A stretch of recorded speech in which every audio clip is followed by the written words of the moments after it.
All right, thank you, Steve. Not guilty. That's the official plea entered on behalf of Sheldon Silver in federal court today. The former Assembly Speaker accused of lining his pockets with nearly $4 million in bribes and kickbacks disguised as legitimate income. But as our Capitol correspondent Kimberly Howard reports from New York City, his attorneys are trying to prevent the case from going to trial altogether.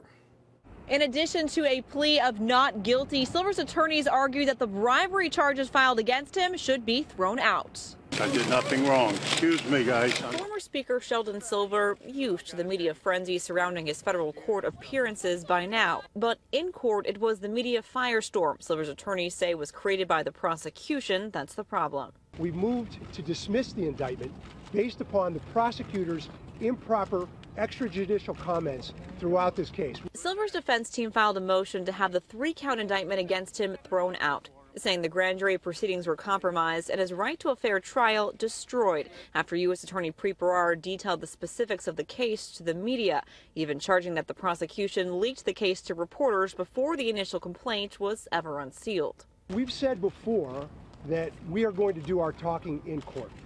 We've done that. This motion is available to all of you. It's available online. Please read it, and you'll see that Mr. Silver has been deprived of his right of the presumption of innocence. Silver himself maintaining his innocence while continuing his work in the Assembly. I have not missed a vote in Albany. Still, he almost got in the wrong vehicle while reporters continued firing questions and photographers firing off cameras. His attorneys holding him steady I got you. as they guided him through the swarm of media and off the thin ice. The next big day in court, May 7th, when if the judge doesn't throw out the case, a trial date will be set. In Manhattan, Kimberly Howard, CBS 6 News.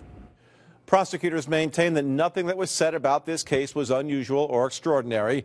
They also say the public statements did not affect the decision of the grand jury.